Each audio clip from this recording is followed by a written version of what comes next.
So what we're going to get ready to do here is now we're going to be factoring some polynomials. And the first thing we're going to start with is factoring out the greatest common factor. This is going to look familiar because it's kind of like the distributive property, but backwards. If you recall the distributive property, if I had something like A times B plus C, okay, that's the same thing as A times B, because I'm doing this times this, plus, and then A times C. Okay, now you're used to doing that. I think last week you had an assignment like that. Those who turned it in did a great job with it. But what we're going to be doing now is like going from here and undoing the distributive property. We're going to be, the difference between a product and or finding the product is finding the factors. So we're actually going to be taking out whatever's common. We have two terms here, and we're going to take out whatever's common and put that out front and put the leftover stuff in the parentheses. So that's what we're going to start with. Finding the GCF should be pretty straightforward. You're just looking for the greatest common monomial factor, whatever you can take out of the terms in the polynomial. So, for example, we're looking at 2x minus 2 here. So I'm looking at these two terms and trying to figure out what the greatest common factor is. Shouldn't be too hard. I mean, obviously, we're looking at 2 and 2. I can't take anything bigger than that, so 2 is part of it. Can I take a variable out of both of them? I have a variable here. I do not have one here. I cannot. I cannot take anything more. So now, since I've figured out that 2 is the GCF, I'm going to put parentheses, and I'm going to figure out what's missing. Like 2 times what gives me 2x? Well, that's 2 times x. 2 times x is 2x. And then I have a minus sign, minus. 2 times what gives me 2. 2 times 1 gives me 2.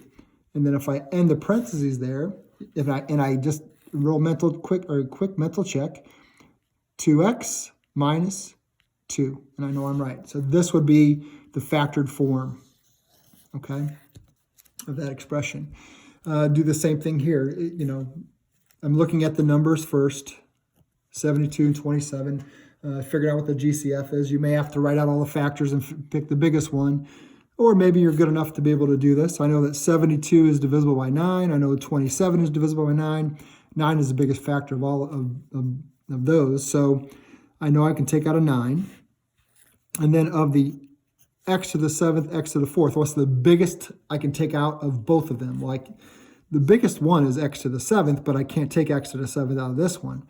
I can take x to the 4th out of this one and this one. So that's what I'm going to do is take x to the 4th. That's the biggest degree of that variable that I can take out. So the GCF of 72 x to the 7th and 27 x to the 4th is 9 x to the 4th.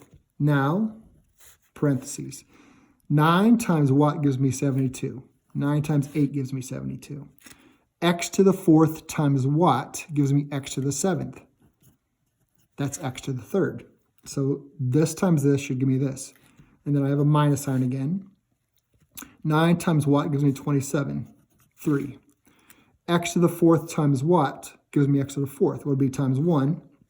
No other variables needed, so 3 times 1 is 3. And I'm going to double check. Make sure that these do not have a common factor, because sometimes I'll grab a factor. It may not be the biggest one, and so therefore I'm not done. But 8 and 3 do not have any common factors other than 1. So, and x to the 3rd, I don't have any other x's. I can quick mental check. This gives me 72 x to the 7th minus 27 x to the 4th, and I know that's right. So that was the factored form of that expression. Another one of those,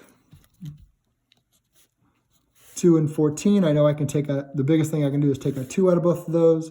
I have n squared and n. I can take an n out of both of those. What's left over? Okay. 2n times what gives me 2n squared? 2n times n. So 2n times n is n squared, plus 2 times what gives me 14, and that is 7. 2n times 7 is 14n. I can't do anything else. That's factors as best I can. I know I'm right. So these last two examples, same thing, I just have 3 terms. So I'm looking at the greatest common factor between 7, 14, and 35. Well, I know I can take a 7 out of all of these, okay? And again, if you need to write out all the factors and figure it out for yourself, you can do that. But I know I can take a 7. I don't have any variables here, so it doesn't matter if I have any here because I can't take any of those out. So I'm going to have some leftovers. 7 times what gives me 7? 1 plus 7 times what gives me 14r, 2r, plus 7 times what gives me 35, and that's 5. And then I have r to the 5th. So double check that. So that times that is 7. This times this is 14r. This times this is 34r to the 5th. That is the factored form of that expression. One last one. GCF of all of those, it was 63. I know 63 is 7 times 9. 28 is 7 times 4. So it's probably going to be a 7 again. And then the variable part, I got end of the third, end of the second, or n. Well, n I can take out of all of them. I can't take anything else. So that n goes out front. Leftovers. All right. 7 times 9 is 63. N times n squared is n to the third. Plus 7 times 4 is 28.